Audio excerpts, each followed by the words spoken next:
Hello everyone, कैसे हैं आप सब? ठीक हो? चलिए 1 2 3 स्टार्ट। हेलो एवरीवन, कैसे हैं आप सब? और आपका बहुत बहुत स्वागत है हमारे इस यूट्यूब चैनल जिसका नाम है जाबिश फिजिक्स। और इस लेक्चर में geometrical optics advanced competitive plus boards के इस लेक्चर में हम लोग स्टडी करने वाले हैं प्रिज्म के बेसिक कंसेप्ट को। पूरा लेक्चर प्रिज्म के ऊपर होने वाला है, उसके बेसिक कंसेप्ट को हम लोग समझने वाले हैं। एंगल ऑफ प्रिज्म क्या होता है, refracting angle, angle of deviation, prism में रे डायग्राम के लाइट जाएगी तो कैसे कब क्या निकलेगी, ये सारी चीजें हम लोग इस लेक्चर में डिस्कस करने वाले हैं। इससे प्रीवियसली जो भी लेक्चर्स या जो भी टॉपिक्स हम लोगों ने डिस्कस किया है जियोमेट्रिकल ऑप्टिक्स, रिफ्लेक्शन या रिफ्रैक्शन में, उन सारे लेक्चर्स का एक कंप्लीट प्लेलिस्ट बना है जिसका लिंक आपको डिस्क्रिप्शन बॉक्स में मिल जाएगा या फिर यहाँ आई बटन पर मिल जाएगा। तो आप जाकर देख सकते हैं, अपने नॉलेज को बढ़ा सकते हैं। और अगर आप ये पहली दफा मेरे लेक्चर देख रहे हैं तो मैं गारंटी दे रहा हूं कि आप मेरे लेक्चर देखने के बाद फैन होने वाले हैं। तो अभी सब्सक्राइब कर लीजिए, और जो सब्सक्राइब कर चुके हैं उनसे गुजारिश है कि शेयर करें और अपने फ्रेंड सर्कल में इन्फॉर्म करें।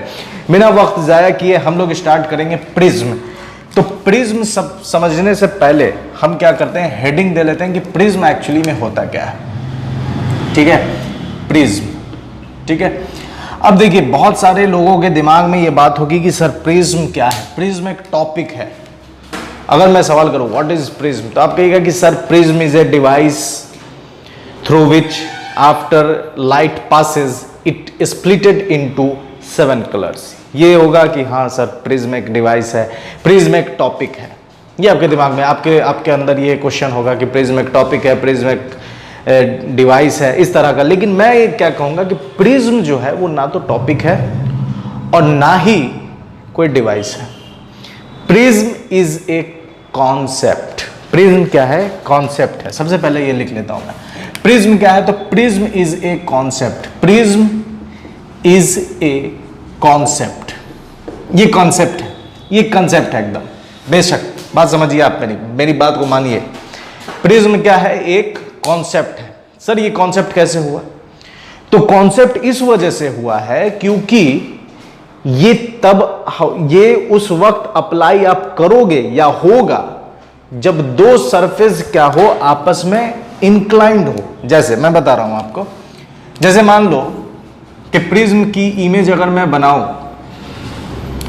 तो ये एक ट्रायंगुलर शेप है, फिर एक और मैं यहां बना देता हूं। ठीक है,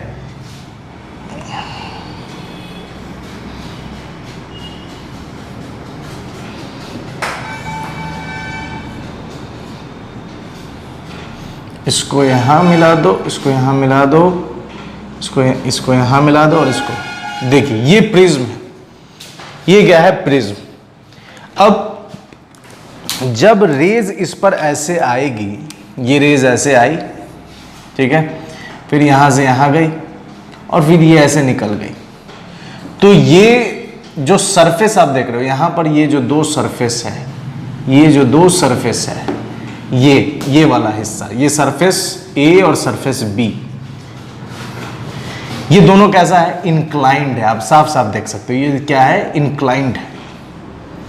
अब ये दो सरफेस जब इंक्लाइंड है तो इंक्लाइंड सरफेस पर जब भी रेज पड़ेगी, प्रिज्म का कंसेप्ट यूज कर लेना है। जब भी रेज पड़ेगी प्रिज्म का कंसेप्ट आपको यूज कर लेना है। जैसे उसी तरह अगर मैं ग्लास स्लैब के बारे में कहूं तो आप कहिएगा ग्लास स्लैब भी एक कंसेप्ट है। ग्लास स्लैब भी एक कंसेप्ट है। उसके लिए कंडीशंस क्या है?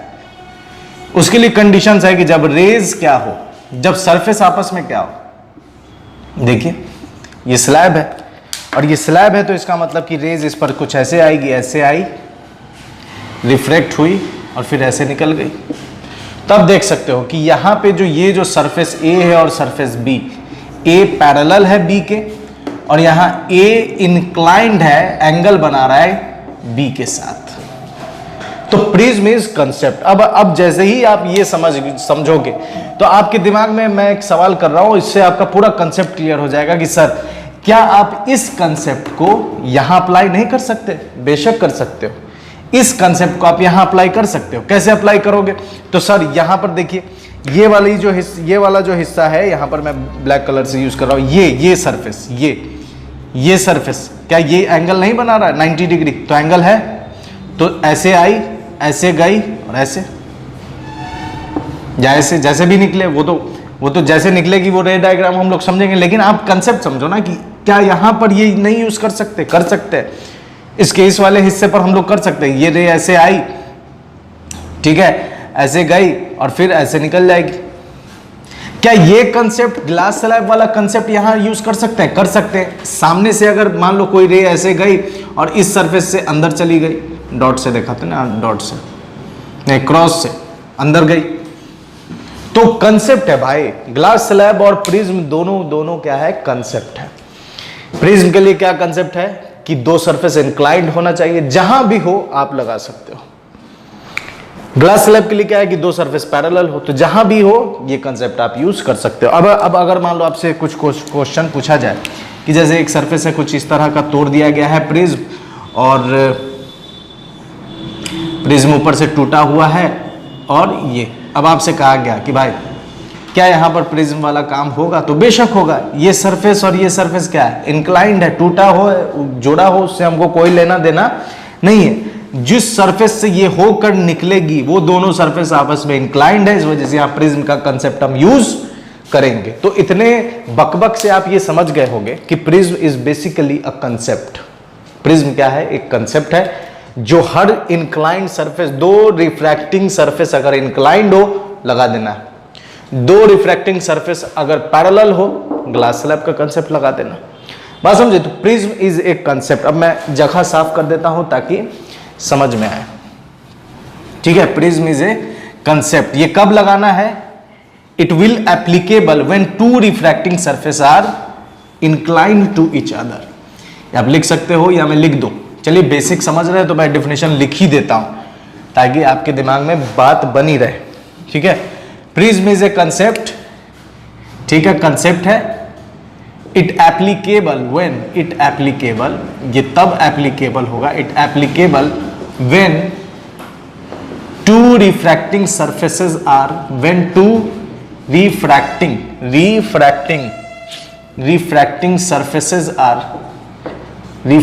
surfaces are inclined, refracting surfaces are inclined to each other, same आप ग्लास स्लैब के लिए लगा सकते हो। Glass slab is a concept, it applicable when two refracting surfaces are parallel. यहां पैरेलल कर दो, ग्लास स्लैब के लिए हो जाएगा, ठीक है। बात समझ में आ रही है? ये हमने प्रिज्म के डेफिनेशन को समझ लिया है। अब बात करते हैं एंगल ऑफ प्रिज्म, ठीक है। अब बात कर रहे हैं angle of prism. Angle of prism, इसको एक और नाम से हम लोग जानते हैं, एंगल ऑफ प्रिज्म या फिर angle of refraction. Angle of refraction समझना है अब इसको। ये दो नाम है इसका, एंगल ऑफ प्रिज्म भी बोलते हैं, एंगल ऑफ रिफ्रैक्शन भी। बात यहां चल रही है एंगल ऑफ प्रिज्म की, ठीक है। एंगल ऑफ प्रिज्म को हम लोग समझ रहे हैं, तो सबसे पहले एक प्रिज्म तैयार करते हैं। तो आइए प्रिज्म तैयार करते हैं। ये हमने प्रिज्म तैयार किया, ठीक है। ये हमारे पास एक प्रिज्म है। सर इसमें एंगल ऑफ प्रिज्म कौन होगा, आप बता दीजिए। ओके, मैं बता दे रहा हूं, देखो ध्यान से। ये एक एंगल है, ठीक है। अगर मान लो कि मैं इसको लिख देता हूं, इसको मैं थोड़ा और ऊपर से, इसको मैं लिख देता हूं 40 डिग्री, ठीक है। इसको मैं लिख देता हूं, ठीक है, या इसको मान लीजिए मैं डाल देता हूं 75 डिग्री या 70 डिग्री मान लो। ये मान लेते 50 डिग्री, ठीक है। 70 50 कितना हो गया? 120, और ये हो गया 60 डिग्री, 180 डिग्री हो गया। अब देखो, तो इस तीनों में से तीनों को हम एंगल ऑफ प्रिज्म कह सकते हैं। तीनों में से तीनों को हम एंगल ऑफ प्रिज्म कह सकते हैं। तो एंगल ऑफ प्रिज्म कहने का कंडीशन क्या है? कंडीशन ये है कि अगर रे ऐसे आई, ऐसे गई और ऐसे चली गई, तो ये एंगल ऑफ प्रिज्म होगा। कलर से आप समझना, एंगल ऑफ प्रिज्म ब्लू के लिए ये angle of prism.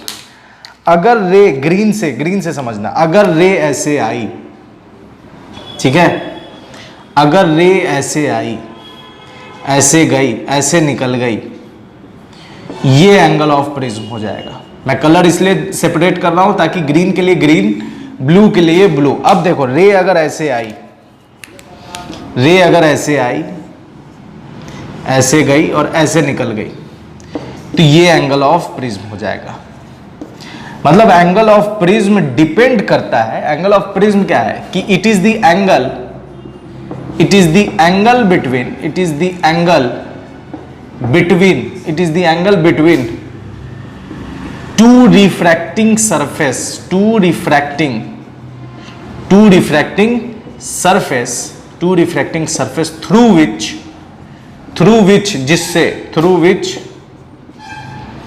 Which light rays are passing through,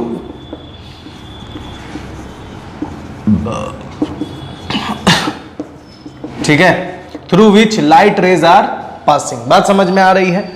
तो एंगल ऑफ प्रिज्म, एक प्रिज्म का कोई भी एंगल हो सकता है, ठीक है, कोई भी एंगल हो सकता है, डिपेंड करता है कि किस सरफेस से इससे और इससे पास हो रही है तो ये एंगल ऑफ प्रिज्म हो जाएगा, इस सरफेस से और इस सरफेस से पास हो रही है तो ये एंगल ऑफ प्रिज्म हो जाएगा, इससे इस सरफेस से और इस सरफेस से पास हो रही है तो ये एंगल ऑफ प्रिज्म हो जाएगा। तो एंगल ऑफ प्रिज्म डिपेंड करता है कि किस सरफेस से पास हो रही है, ठीक है। तो हम लोग एक आइडियल या एक स्टैंडर्ड फिगर बना लेते हैं, ठीक है, एंगल ऑफ प्रिज्म के लिए, ताकि फिगर, ये कंसेप्ट आप समझ गए कि हाँ एंगल ऑफ प्रिज्म किसी को भी आप ले सकते हैं, एंगल ऑफ प्रिज्म किसी को भी ले सकते हैं आप, डिपेंड करेगा कि लाइट किस किस सरफेस से रिफ्लेक्ट होकर जा रही है, through which light rays are passing, light rays are passing, ठीक है। एक स्टैंडर्ड फिगर बना लेते हैं ताकि हम अपने काम को आगे बढ़ा सकें, ठीक है।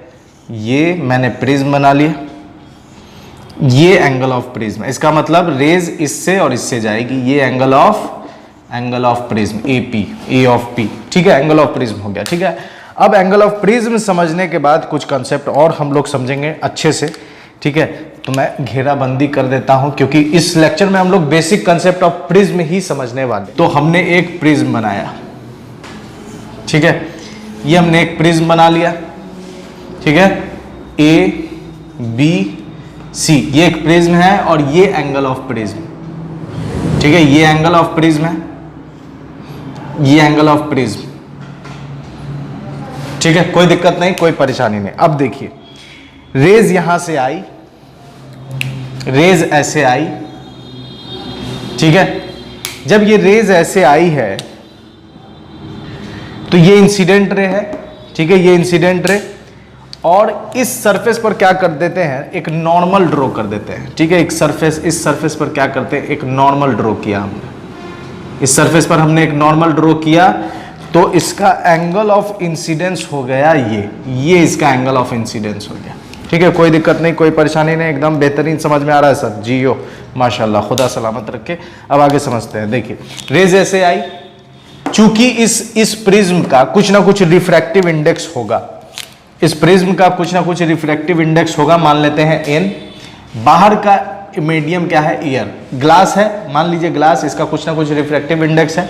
रेज ऐसे आई, ये रेयरर है, ये डेंसर है, ये रेयरर है, ये डेंसर है, bend towards the normal, light निकलेगी कैसे, तो ऐसे गई, लाइट ऐसे चली गई, इसमें एंटर करने के बाद फिर हम क्या करेंगे, यहां पर एक नॉर्मल ड्रॉ करेंगे। तो इन सब बात से आप वाकिफ हैं, नॉर्मल ड्रॉ करना नहीं करना। अब देखिए डेंसर से रेयरर, तो bend away from the normal, तो ये नॉर्मल से अवे हो जाएगी और ये कुछ ऐसा निकल जाएगी, ये ऐसे निकल गई। तो ये जो एंगल है, ठीक है, ये जो एंगल है इसको हम लोग क्या बोलेंगे, एंगल ऑफ इमरजेंस, एंगल ही, ये इतना बात आप समझ गए, ठीक है। ये एंगल ऑफ रे ऐसे आई, ये हमने इस सरफेस पर पहला रिफ्रैक्टिंग सरफेस मिला, एंगल ऑफ इंसिडेंस नॉर्मल के साथ बनाकर रेयरर से डेंसर की तरफ गई, तो bend towards the normal bend हो गई। अब यहां पर बेंड टुवर्ड्स दी नॉर्मल हुई तो ये ऐसे गई, फिर इसको डेंसर से रेयरर की तरफ जाना था तो सीधे निकलती, सीधे ना निकल के क्या हुआ, bend away from the normal हो गई, ठीक है, बेंड अवे फ्रॉम। तो ये लाइट की ट्रेजेक्ट्री है जब आप उसे प्रिज्म में से पास कराओगे। अब यहां पर हम लोग कुछ काम करेंगे, क्या काम करेंगे समझना है। ये जो नॉर्मल, इस दोनों नॉर्मल को हम आगे बढ़ा देते हैं, इस दोनों नॉर्मल को हमने आगे बढ़ा दिया, ठीक है। अब जब हम इस दोनों नॉर्मल को आगे बढ़ा चुके हैं तो अब समझिए कि ये एंगल आई है, तो ये एंगल ऑफ रिफ्रैक्शन होगा R1 और ये इंसिडेंट होगा पहला इस सरफेस के लिए, तो इसको हम लोग लिखते हैं R2 से। ये एंगल अब R1, ये एंगल R2, ठीक है, और ये निकल चुके इधर। अब देखो ध्यान से अगर आप, तो आपको बात समझ में आएगी। एक क्या बात समझ में आएगी, समझिए कि ये तो नॉर्मल है इस सरफेस के, तो ये हो गया 90 डिग्री। ये भी इस सरफेस, ये नॉर्मल है इस सरफेस के, तो ये भी हो गया 90 डिग्री, ठीक है। तो आप ध्यान से देखो, तो ये जो है आपको कुछ एक क्वाड्रिलेटरल जैसा दिख रहा है। इसका मैं अलग पिक्चर बनाऊं ताकि आपको कंसेप्ट मिले, फील आए।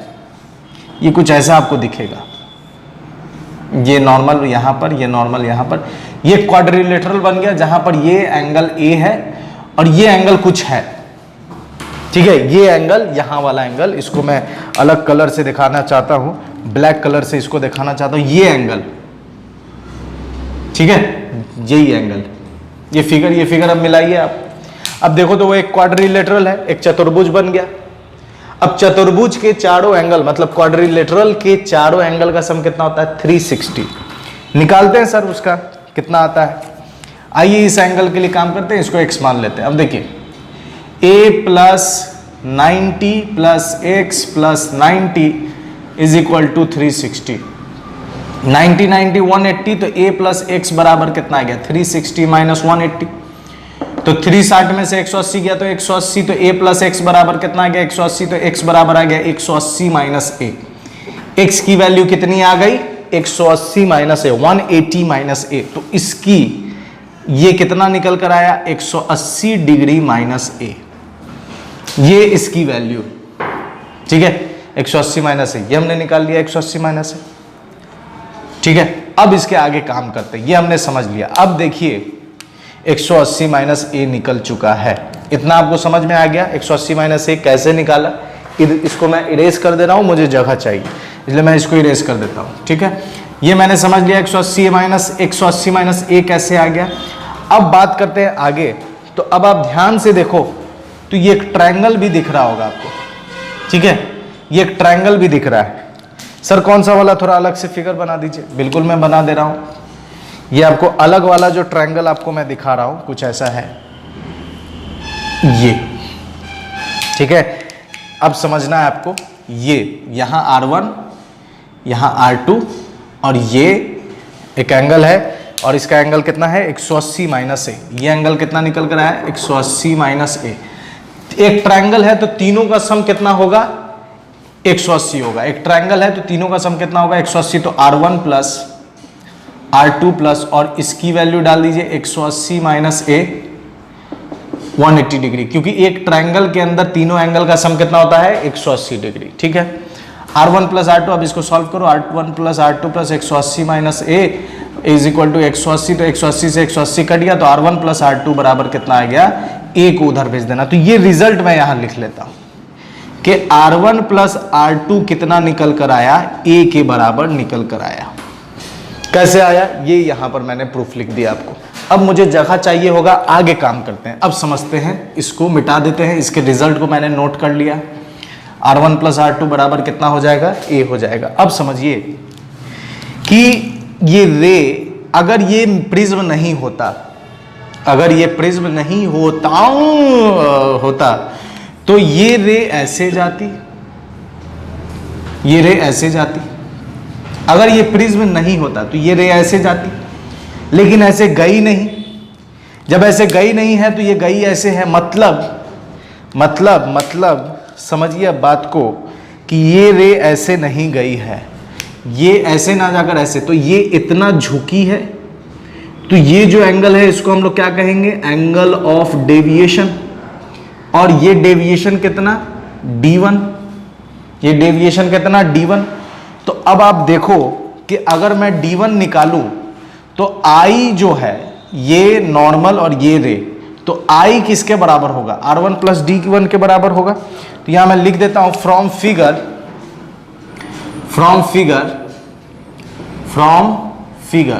फिगर से ध्यान से देखिए, I वर्टिकली अपोजिट एंगल होगा किसका, ये जो पूरा है, ये मैं बताऊं, ये और ये बराबर है, और ये एंगल की ये और ये बराबर है क्योंकि वर्टिकली अपोजिट एंगल है, और ये R1 है, ये D1 है, तो I इज इक्वल टू क्या लिख सकते हैं आप, I किसके बराबर लिखोगे, R1 प्लस D1 के बराबर, इसको मान लो 1।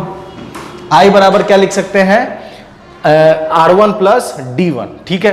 डेविएशन कैसा हुआ है, तो रे ऐसे जा रही थी, ऐसे झुक गई, तो ये क्लॉकवाइज, ठीक है। अगर मैं D1 की वैल्यू निकालूं तो D1 कितना हो जाएगा, तो D1 हो जाएगा I माइनस R1, और ये कैसा निकला है, ये कैसा निकला है, क्लॉकवाइज। ये कैसा है, clockwise. D1 I minus R1, और ये कैसा है, क्लॉकवाइज, क्योंकि रे ऐसे जा रही थी और ऐसे झुक गई, तो ये क्लॉकवाइज हो जाएगा, ठीक है।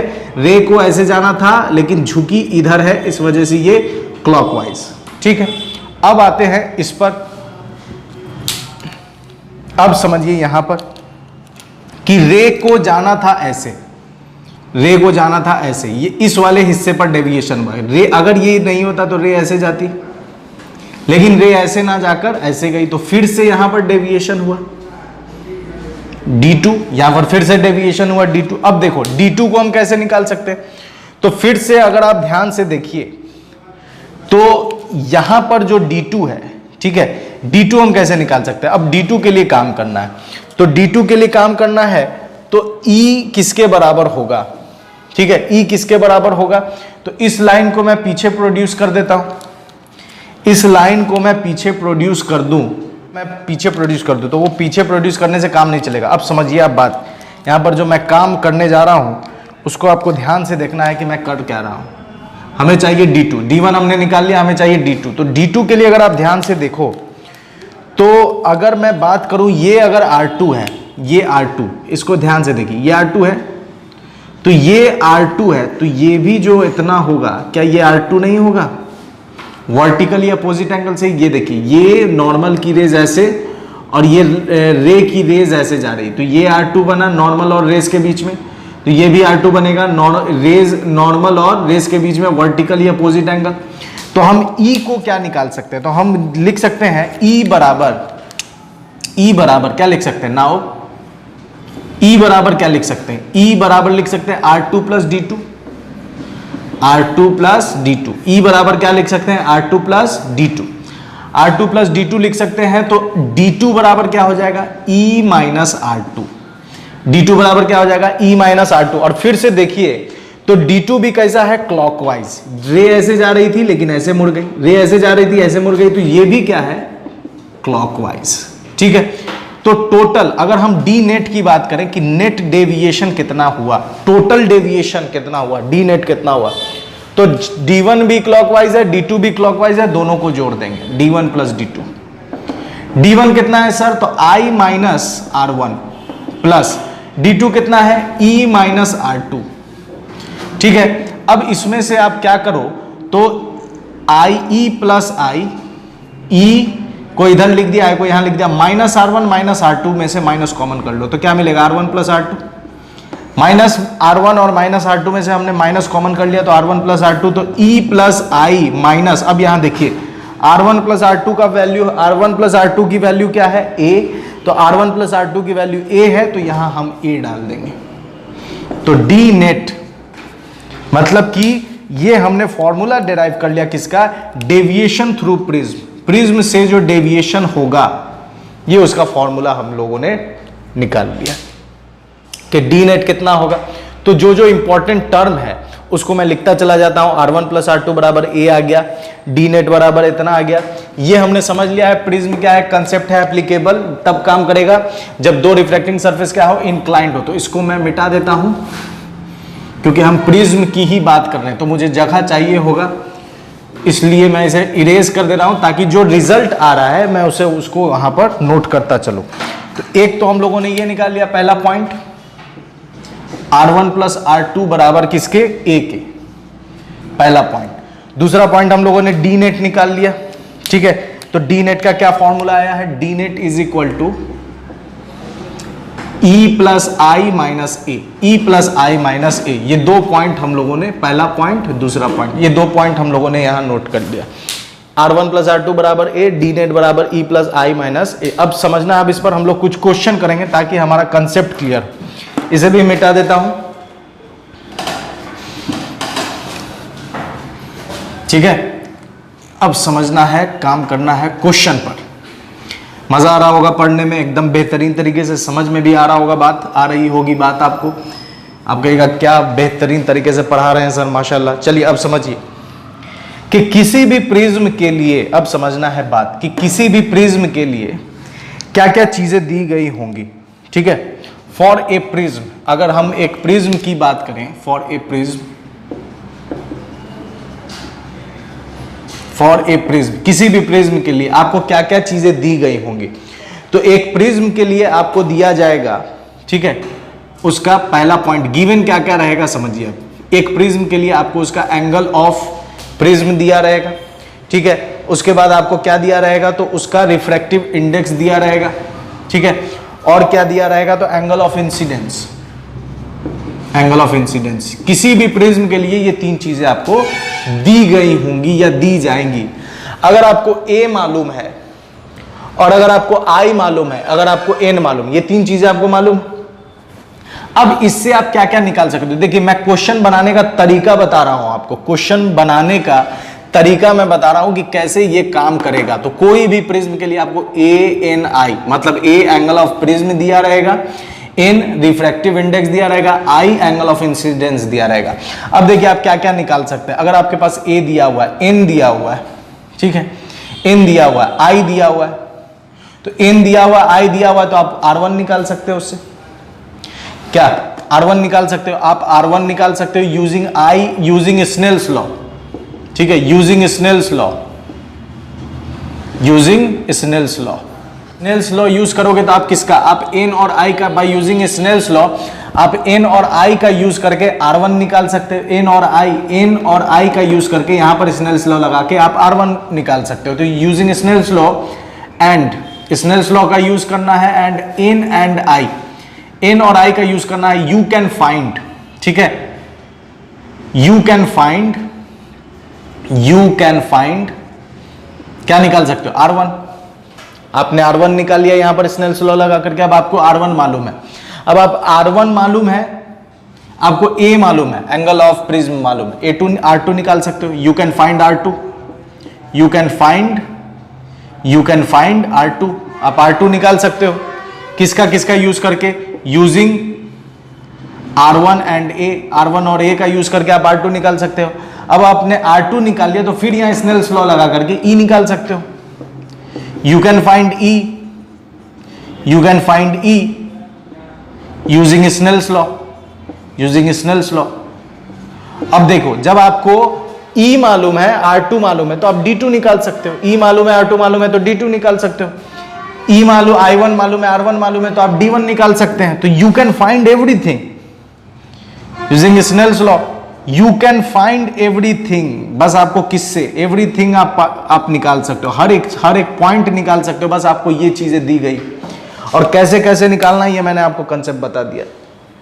अब एक क्वेश्चन हम लोग करेंगे, ये कंसेप्ट, ये प्रोसेस मैंने आपको बताया कि अगर कोई भी प्रिज्म में ए एन आई गिवन है तो आप सारी चीजें फाइंड आउट कर सकते हो, सारी चीजें ए टू जेड चीजें आप फाइंड आउट कर सकते हो। तो बिना वक्त जाया करे आइए एक क्वेश्चन सॉल्व करते हैं, ठीक है। इसको मैं मिटा देता हूं, एक क्वेश्चन हम लोग सॉल्व करेंगे और पूरा कंसेप्ट क्लियर करते चलेंगे कि क्या है प्रिज्म और कैसे इस पर क्वेश्चंस हम लोग बना रहे हैं, ठीक है। यहां पर हमने एक प्रिज्म लिया, ठीक है, ये हमने एक प्रिज्म लिया। इस प्रिज्म का रिफ्रैक्टिव इंडेक्स कितना है, √3। ये जो प्रिज्म है ये इक्विलेटरल है, ये प्रिज्म जो है ये इक्विलेटरल है। इक्विलेटरल कहने का मतलब कि आपको मालूम चल गया होगा कि इसके सारे एंगल 60 डिग्री, ये 60 है, तो सारे से हमको मतलब नहीं है, हमको एंगल ऑफ प्रिज्म से मतलब। इक्विलेटरल ट्रायंगल, एक रे इस पर आई, एक रे इस पर इंसिडेंट हुई, ठीक है, एक रे इस पर इंसिडेंट हुई है और ये नॉर्मल, और एंगल ऑफ इंसिडेंस इसका कितना है, तो एंगल ऑफ इंसिडेंस है 60 डिग्री,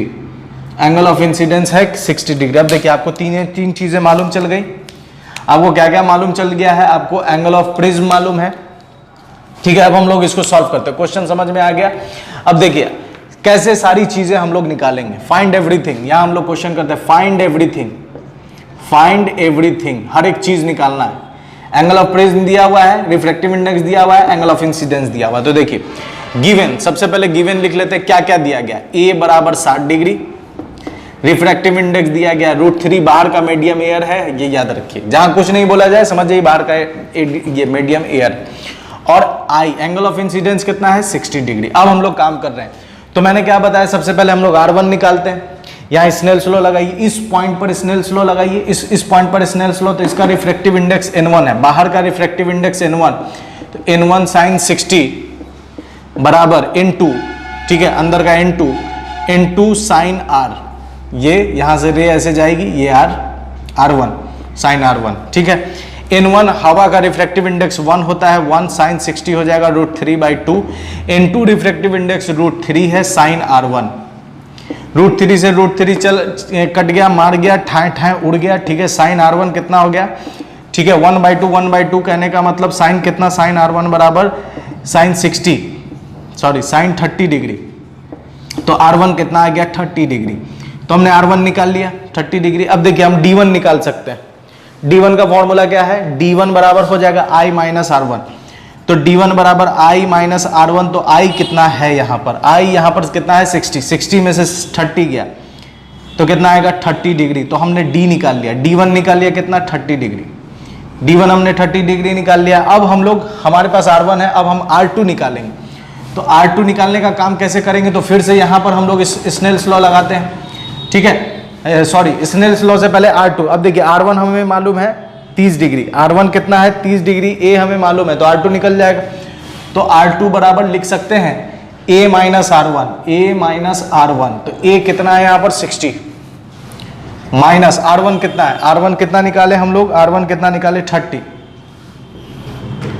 डिग्री, तो R2 कितना हो गया 30 डिग्री, मतलब R2 भी हम लोगों ने निकाल लिया 30 डिग्री। अब लगाते हैं स्नेल्स लॉ, स्नेल्स लॉ लगाएंगे तो E निकल जाएगा, ठीक है। तो अब देखिए N कितना हो जाएगा, यहाँ पर स्नेल्स लॉ लगाएंगे तो हो जाएगा N2, इस वाले के लिए N1 ये हो जाएगा, तो N1 sin 30 बराबर ये हो जाएगा N2 sin E, तो N1 कितना है, N1 √3 sin 1 इतना हो जाएगा N2 एयर हो गया। देखिए यहाँ पर N1 इसको क्यों लिए, क्योंकि रे इसमें से इसमें जा रही है, तो ये हो जाएगा N1 √3 और इसमें जा रही है इसलिए ये N2 निकालना, N2 1 है क्योंकि हवा से गई और हवा में निकली। sin E निकालना है, तो sin E तो √3/2 कितना का वैल्यू होता है sin E, ठीक है, sin E तो √3 वैल्यू होता है 60 डिग्री, ठीक है। तो sin 60 डिग्री बराबर sin E, तो E बराबर कितना निकल कर आ गया 60 डिग्री। तो आपने एंगल ऑफ इमरजेंस भी निकाल लिया, E भी निकाल लिया। अब हम D नेट भी निकाल सकते हैं क्योंकि हमारे पास E भी है, I भी है, A भी है, तीनों चीजें यहां से भी निकाल सकते हैं। नहीं सब निकालना था ना, तो D2 निकालिए। तो D2 के लिए काम करते हैं, आइए D2 का फॉर्मूला क्या है, E माइनस R2। E कितना निकाले 60, R2 कितना आया है, R2 यहां 30 डिग्री, तो 60 में से 30 गया तो 30, तो D2 निकल गया। अब आप total D net D1 plus D2 30 plus 30 60 ऐसे भी डाल सकते हैं, तो ऐसे भी वही वैल्यू आएगी आपको। तो हमने एवरीथिंग फाइंड किया, मतलब जो मैंने आपको यहां लिखा उस पर एक क्वेश्चन आपको करके दिखा दिया कि कैसे हम लोग इस 3 जानकारी से सारे जानकारी को हम कैसे निकाल सकते हैं, ठीक है। और क्वेश्चन देखेंगे इस पर, 2-3 क्वेश्चन और करेंगे ताकि हमारा कंसेप्ट क्लियर होता चला जाए। इसका फटाक से स्क्रीनशॉट ले लो, ताकि नोट्स बनाना है फटाक से स्क्रीनशॉट ले लीजिए, उसके बाद फिर मैं मिटा देता हूं इसको। ला ला ला ओ पता नहीं जी कौन, ठीक है। तो एक क्वेश्चन हम लोगों ने क्वेश्चन 1 कर लिया है, ये क्वेश्चन नंबर 2 है, इसको हम लोग थोड़ा सॉल्व करते हैं, ठीक है। क्वेश्चन 2 क्या कह रहा है, find R1 R2 E and D net, ये तीनों चीजें निकालनी है। यहाँ पर दिया हुआ है कि 45 डिग्री है एंगल ऑफ इंसिडेंस। तो सबसे पहले हम लोग गिवन लिख लेते हैं, गिवन क्या क्या है, ठीक है। तो गिवन है A बराबर 75 डिग्री, A दिया गया है 75 डिग्री, एंगल ऑफ इंसिडेंस दिया गया है 45 डिग्री, और बाहर का रिफ्रैक्टिव इंडेक्स 1 है और अंदर का रिफ्रैक्टिव इंडेक्स 2 है। ये रिफ्रैक्टिव इंडेक्स इसका 2 है, √2 सॉरी। तो n बराबर कितना दिया गया है √2, n बराबर कितना दिया गया है √2, ठीक है। तो इतना में कोई परेशानी नहीं है। अब बात समझते हैं, अब यहाँ से हम लोग काम शुरू करते हैं। तो सबसे पहले हम लोग R1 निकालेंगे, तो यहाँ पर स्नेल्स लॉ लगाइए। स्नेल्स लॉ, इसका नाम दे देते हैं P और इसका नाम दे देते हैं Q। तो एट P पर हम लोग काम कर रहे हैं, ठीक है, P पर काम कर रहे हैं, क्या लगाना है, स्नेल्स लॉ। तो स्नेल्स लॉ लगाइए फटाक से एकदम, साइन N1 साइन I बराबर N2 साइन R1, ठीक है। तो N1 कितना है 1, साइन I कितना है साइन 45, N1 1 है तो कोई दिक्कत नहीं। N2 कितना है √2, साइन R1 निकालना है हमें, तो साइन R1। अब देखिए √2 कितना होता है, तो साइन 45 होता है 1/√2, 1/√2 बराबर √2 साइन R1। तो 1/√2 कितना हो जाएगा, ठीक है, तो 1/√2 हो जाएगा 1/2 हो जाएगा साइन R1, ठीक है। तो साइन R1, तो साइन कितने डिग्री का वैल्यू होता है, साइन 30 डिग्री का वैल्यू होता है 1/2, तो साइन R1, तो R1 बराबर कितना आ गया 30 डिग्री। तो R1 हम लोगों ने निकाल लिया 30 डिग्री, R1 कितना आ गया 30 डिग्री। अब R1 30 आ गया है, A हमें मालूम है, R2 निकाल लेना, तो वो वाला फॉर्मूला लगाएंगे। तो फॉर्मूला लगाते हैं R1 + R2 बराबर A कितना है 75 डाल दो, A की जगह 75 डाल दो। R2 निकालना है, R1 कितना आया है, R1 आया 30 डिग्री, तो 30 डाल दीजिए, तो R2 निकल कर आ जाएगा 75 - 30, 75 - 30, तो 5 में से 0, 7 में से 45 डिग्री। R2 कितना आ गया 45 डिग्री, ठीक है। R2 भी हम लोगों ने निकाल लिया। अब हम लोग निकालते हैं E निकालना, तो अब हम लोग Q पर लगाएंगे, एट Q पर क्या लगाना है, स्नेल्स लॉ। तो स्नेल्स लॉ, तो इसके लिए N1 हो जाएगा और ये N2 हो जाएगा। तो N1 हो जाएगा √2, याद रखिए N1 हो जाएगा √2, तो हो जाएगा N1 साइन R2 बराबर N2 साइन E, तो N1 कितना है, N1 है √2 साइन R2 साइन 45 1/√2, और N2 आपको 1 है, एयर में निकल गया तो N2 हो गया 1, तो सीधे साइन E, तो √2 से √2 कट गया, साइन E मतलब E बराबर आ गया 90 डिग्री, क्योंकि साइन 90 डिग्री की ही वैल्यू कितनी होती है 1 होती है। तो R1 मालूम, E मालूम, R2 मालूम, आपको निकालना D नेट। तो D1 D2 ना करके हम लोग डायरेक्ट D नेट का फॉर्मूला यूज कर लेते हैं, E + I - A। E कितना है, E 90 प्लस I कितना आया, I कितना है, एंगल ऑफ इंसिडेंस कितना है 45 माइनस A कितना है 75। सॉल्व कर दीजिए, हो जाएगा 5 9 4 13 135 माइनस 75, तो 5 में से 5 गया 0, 13 में से 7 गया तो कितना बचेगा 6, 60 डिग्री। तो डी नेट कितना आ गया 60 डिग्री। तो इस तरह से हम लोगों ने क्वेश्चन सॉल्व किया है डेविएशन पर। डी नेट कितना आ गया 60 डिग्री। अब हम लोग दूसरे क्वेश्चन को देखेंगे। इसका फटाक से स्क्रीनशॉट ले लीजिए, क्योंकि मैं इसे इरेज करने वाला हूं, मुझे जगह चाहिए होगा उस क्वेश्चन के लिए, ठीक है। तो आपको मैंने पूरा क्वेश्चन सॉल्व करके बताया कि आपको R1 कैसे निकालना है, R2 कैसे निकालना है, E कैसे निकालना है, डी नेट कैसे निकालना है। यहाँ पर D1 D2 करके भी ला सकते थे, लेकिन उतना करने की जरूरत नहीं है जब फॉर्मूला है हमारे पास, ठीक है। तो आपको angle of prism, angle of incidence और रिफ्रैक्टिव इंडेक्स ऑफ प्रिज्म दिया रहेगा, तो आप कैसे काम करोगे। अब बात करते हैं आगे, इसको मैं मिटा देता हूं और काम करता हूं आगे प्रूफ। यहां पर एक नेक्स्ट क्वेश्चन है जो हमारे सामने, उसको थोड़ा ध्यान से देखना है कि उसमें कह रहा है क्या, प्रूफ, ये प्रूफ करना है R2 माइनस R1 बराबर A, D net I minus E plus A। This relation, देखिए ये जो रिलेशन है इसको याद नहीं करना है, ये रिलेशन दिया गया है, इसको प्रूफ इसलिए करना है ताकि आपका कंसेप्ट और बारीक हो जाए, एकदम टू द पॉइंट जिसे कहते हैं ना, वो कंसेप्ट आपके दिमाग में बैठ जाए। क्वेश्चन का डिमांड यही है, इस रिलेशन को याद नहीं करना है, क्योंकि मेन रिलेशन यही है, फॉर्मूला यही है, और प्रिज्म इसी पर काम करता है, प्रिज्म इस पर काम करता है। ये बस आपके क्वेश्चन के डाउट्स या कंसेप्ट के लिए दिया गया है, बस, उससे ज्यादा कोई मतलब नहीं। फिगर यहां पर दिया गया है, तो मैं सबसे पहले इस फिगर को बड़ा बना लेता हूं ताकि आपको अच्छे से दिखे। छोटा है कंसेप्ट, कंसेप्ट आपके दिमाग में डालना है, इस वजह से मुझे इस फिगर को थोड़ा बड़ा बनाना पड़ेगा, ठीक है। अब देखिए, रे उस पर ऐसे आई, ठीक है, रे ऐसे आई, ऐसे गई, ठीक है, और ऐसे निकल गई। यहां पर एक नॉर्मल ड्रॉ करना है, ठीक है, ये हमने एक नॉर्मल सॉरी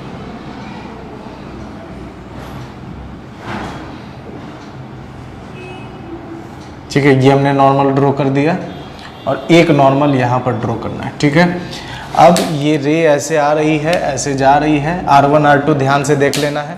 ये एंगल ऑफ इंसिडेंस है I, ये R1, ये R2 और ये एंगल ऑफ इमरजेंस। आपको प्रूफ क्या करना है, R2 माइनस R1 बराबर A। अब ध्यान से देखो, ध्यान से समझिए। तो यहां पर अगर मैं इसका नाम दे दूं A, इसका नाम दे दूं B और इसका नाम दे देता हूं C। ठीक है, अब सॉल्यूशन के लिए हम लोग काम कर रहे हैं तो समझना है, ध्यान से देखिए। इन ट्रायंगल सॉल्यूशन, हम लोग क्या कर रहे हैं, सॉल्यूशन सॉल्यूशन। ठीक है, इन ट्रायंगल, कौन सा ट्रायंगल ले, A B C. In triangle A B C, A B C में देखिए A plus angle B plus angle C बराबर 180 डिग्री होता है। ये आपको मालूम है, किसी भी ट्रायंगल का तीन एंगल का सम कितना होता है, 180। तो ए के एंगल ए की जगह ए लिख देते हैं, बी की जगह क्या लिख सकते हैं, तो एंगल बी यही है। ठीक है, एंगल बी यही है और आपको मालूम है कि ये इतना 90 है, तो 90 प्लस R1 लिखेंगे, 90 प्लस R1। बी की जगह क्या लिखेंगे, 90 प्लस R1। इसके जगह ये इतना 90 है और ये R2 है, तो इसको क्या लिखेंगे, C की जगह लिखेंगे 90 minus R2, 90 minus R2, 180 degree. अब समझो आप, A बराबर, अब देखो A plus 90 plus R1 plus 90 minus R2 बराबर 180 डिग्री। इस 90 से 180 डिस्ट्रिक्ट उड़ गया, क्या बचा, A plus R1 minus R2 is equal to 0। तो किसी को उधर, दोनों को, इस दोनों को उधर भेज दो, तो A बराबर आ गया R2 माइनस R1, या इधर लिख सकते हैं R2 माइनस R1 बराबर A। तो आप देखो, R2 माइनस R1 बराबर A प्रूफ करना था, पहला हम लोगों ने प्रूफ कर दिया। अब दूसरा हम लोग काम करते हैं, डी नेट निकालना है। ठीक है, तो डी नेट निकालने के लिए हम लोग D1 D2 निकालेंगे, क्योंकि हमें मालूम नहीं चल रहा है कि रेज एक्चुअली में कैसे जा रही है। तो देखिए, पहले रेज ऐसे आ रही थी, रेज पहले ऐसे आ रही थी और इधर मुड़ गई, तो ये जो है ये एंटी क्लॉकवाइज, ये एंटी क्लॉकवाइज। तो D1 हम निकालेंगे सबसे पहले। ठीक है, D1 निकालने के लिए सबसे पहले हम D1 निकाल रहे हैं। D1 कितना आया, तो D1 निकालने के लिए क्या कर सकते हैं, देखिए रे को जाना था ऐसे, गई ऐसे। ठीक है, तो ये D1 है, यहां पर ये D1 हमने निकालना है। तो D1 निकालने के लिए क्या काम करेंगे, देखिए D1 निकालने के लिए काम क्या कर सकते हैं, D1 निकालने के लिए काम कर सकते हैं कि ये I, देखिए ये और ये, तो ये पूरा I हो जाएगा, ये पूरा I हो जाएगा। और I मतलब कि D1 अगर हम निकालें तो D1 हो जाएगा I minus R1, I minus R1। ठीक है, D1 कितना आ गया, I माइनस R1 आ गया, और ये कैसा है, एंटी क्लॉकवाइज, एंटी क्लॉकवाइज। ठीक है, D1 निकाल दिए। अब D2 निकालना है। D2 कितना होगा, तो D2 यहां पर देखिए, रेस को ऐसे जाना था लेकिन रेज ऐसे चली गई, रेस को ऐसे निकलना था ना, रेज ऐसे चली गई, तो ये हो गया क्लॉकवाइज D2 हो गया क्लॉकवाइज। तो D2 कैसा निकालेंगे, E माइनस R2, और ये है क्लॉकवाइज। तो डी नेट जो हम लोग निकालेंगे वो जुड़ेगा नहीं, क्योंकि एक एंटी क्लॉकवाइज है और एक क्लॉकवाइज है, तो जुड़ेगा नहीं, घट जाएगा। तो घटाएंगे तो D1 में से D2 को क्या कर दीजिए, माइनस कर दीजिए। तो D1 कितना है, I minus R1 minus E कितना है, तो E माइनस R2। ठीक है, E माइनस R2, तो इसमें हो जाएगा I minus R1 minus E plus R2। ठीक है, अब देखिए I और इस दोनों को एक साथ रखें तो प्लस R2 माइनस R1। ठीक है, प्लस R2 माइनस E। अब देखिए यहां पर क्या लिख सकते हैं, डी नेट बराबर I plus R2 minus R1 क्या है, A माइनस E। तो ये आ गया डी नेट का फॉर्मूला। ठीक है, तो जो बेसिक प्रोसेस है पूरा, ये आपके दिमाग में बैठ गया होगा एकदम अच्छे से।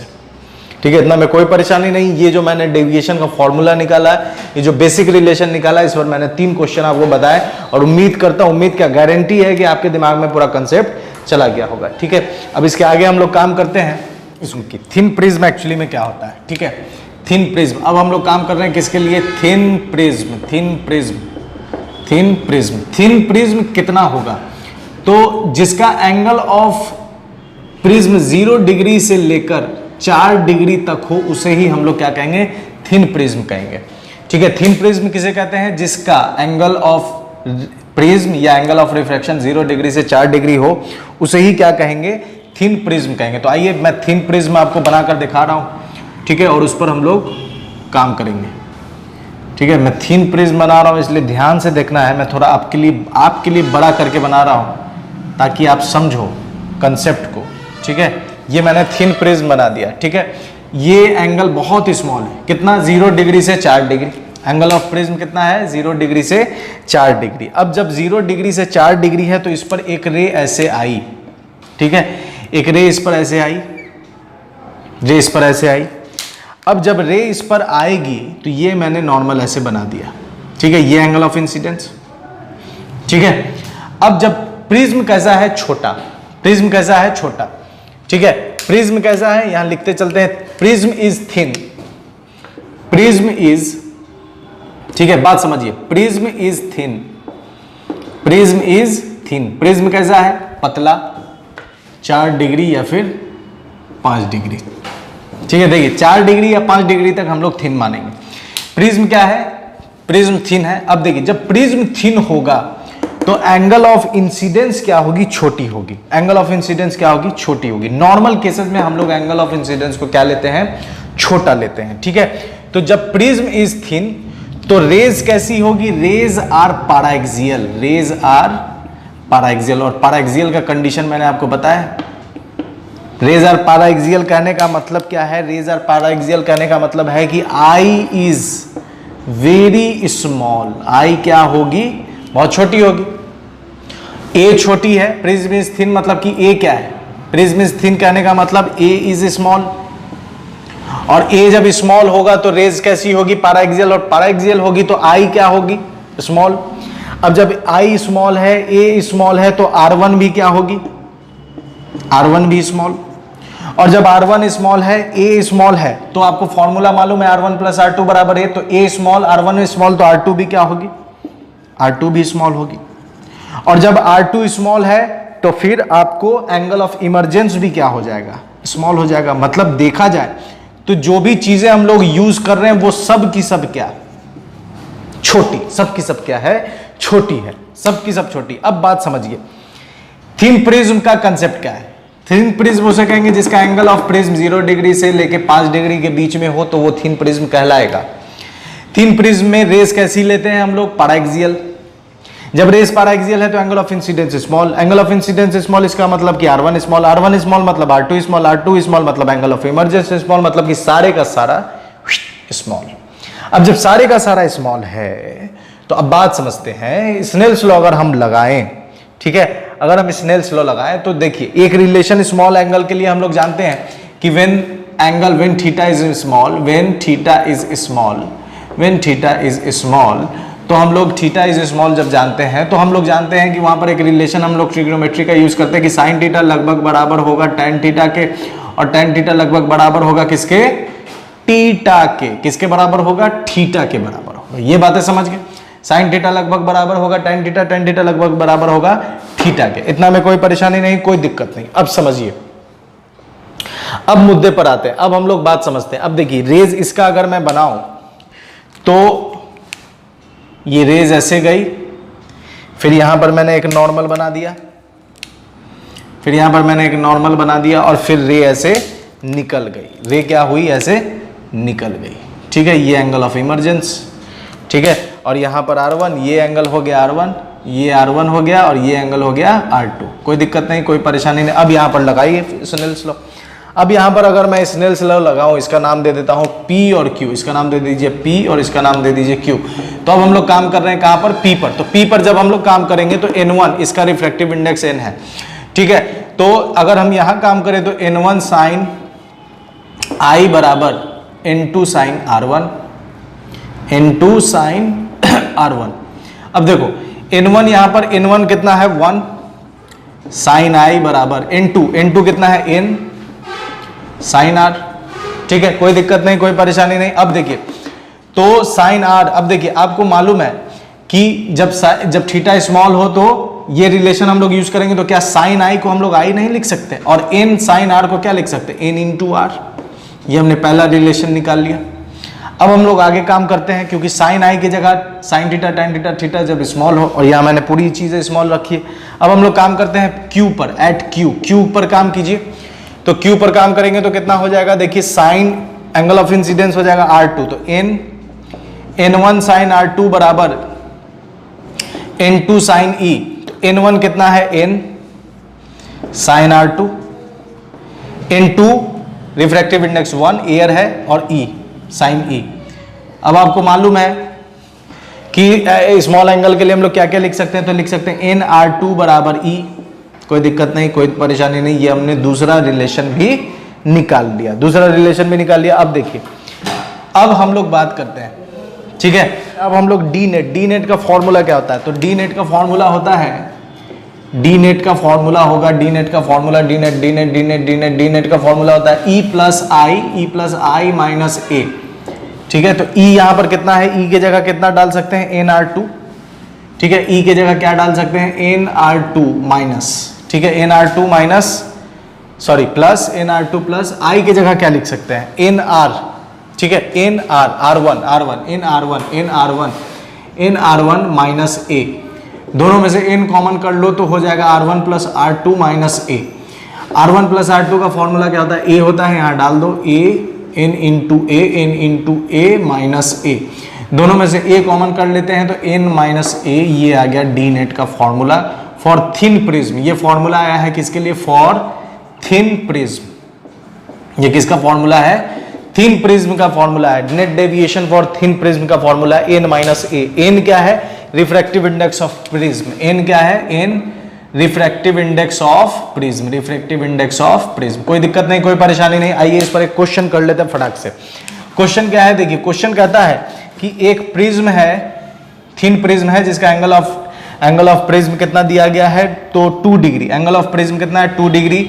एयर सराउंडिंग है और इसका रिफ्रैक्टिव इंडेक्स कितना है, 1.5। तो आपको बताना है डी नेट कितना होगा। तो क्वेश्चन आपके दिमाग में समझ में आ गया होगा कि एक प्रिज्म है, थिन प्रिज्म है, जिसका एंगल ऑफ प्रिज्म कितना दिया, 2 डिग्री। सराउंडिंग मीडियम एयर है, उसका रिफ्रैक्टिव इंडेक्स 1.5 है। तो डी नेट निकालिए। तो डी नेट यहाँ फॉर्मूला दिया गया, बैठा दो। डी नेट बराबर कितना हो जाएगा, n माइनस 1 इंटू ए। n कितना है, 1.5 माइनस 1, a कितना है, 2 डिग्री। तो 1.5 में से 1 गया तो 0.5 इंटू 2 डिग्री, तो कितना आ गया, 1 डिग्री, ठीक है। 1.5 में से 1 गया तो कितना आया, 0.5। अब 0.5 इंटू 2 कितना हो जाएगा, 1 डिग्री। तो डी नेट कितना आ गया, 1 डिग्री, ठीक है। कोई दिक्कत नहीं, कोई परेशानी नहीं, एकदम बेहतरीन तरीके से समझ में आ गया सर। समझिए, इसको मिटा देते हैं क्योंकि मुझे जगह चाहिए होगा, ठीक है, इसलिए इसे मैंने मिटा दिया है। अब देखिए, इस फॉर्मूला को मैं थोड़ा और रिलायबल करके यहाँ लिख देता हूँ ताकि आपको समझ में आ जाए। For thin prism, for thin prism, thin prism के लिए हम लोग काम कर रहे हैं। डी नेट कितना हो जाएगा, तो डी नेट बराबर, एक तो simple formula n minus 1 into A. ये तब लिखना है जब फॉर्मूला, जब सराउंडिंग एयर हो। अगर मान लीजिए कि सर एयर नहीं है, कोई और मीडियम दिया गया है, तब हम लोग यहाँ इस फॉर्मूला को थोड़ा स्टैंडर्ड फॉर्म में लिख दें। Refractive index of prism by refractive index of surrounding minus 1 into A, ये फॉर्मूला, ठीक है। ये स्टैंडर्ड फॉर्मूला है। सराउंडिंग अगर एयर है तो ये आ जाएगा डायरेक्ट, अगर एयर नहीं है, कोई और मीडियम है, तो ये आ जाएगा, ठीक है। तो ये चीजें हम लोगों ने समझ लिया बात। अब हम लोग एक कंसेप्ट और समझेंगे और उसको मिटा देते हैं। इसका स्क्रीनशॉट फटाक से ले लो, ठीक है, इसका स्क्रीनशॉट फटाक से ले लीजिए। उसके बाद हम लोग एक और छोटा सा कंसेप्ट प्रिज्म, थिन प्रिज्म के ऊपर समझने वाले हैं, ठीक है। एक छोटा सा और कंसेप्ट है, थिन प्रिज्म के ऊपर हम लोग समझ लेंगे, ठीक है। ये जगह सफिशियंट है इतना। अब देखिए, बात यहां कर रहे हैं कि हमारे पास एक थिन प्रिज्म है। क्या है हमारे पास, थिन प्रिज्म। तो एक थिन प्रिज्म हमने बना दिया, ठीक है, ये एक थिन प्रिज्म।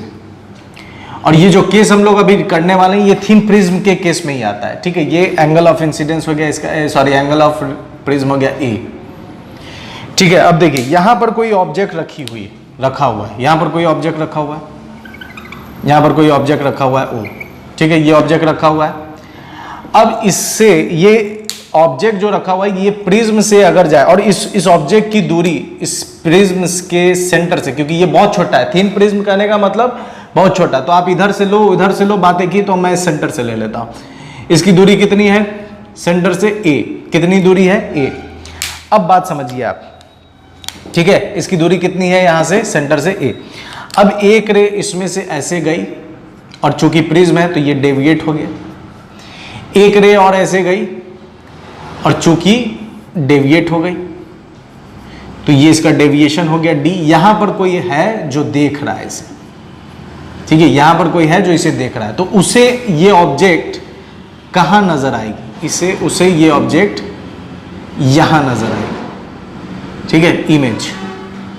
अब देखिए थिन प्रिज्म के केस में ये हो रहा है, ऑब्जेक्ट यहां से रेज ऐसे गई, डाइवर्ज हो गई, मतलब कि डेविएट हो गई, यहां कोई देख रहा है तो उसे ये ऑब्जेक्ट की इमेज कहां दिखेगी, यहां दिखेगी।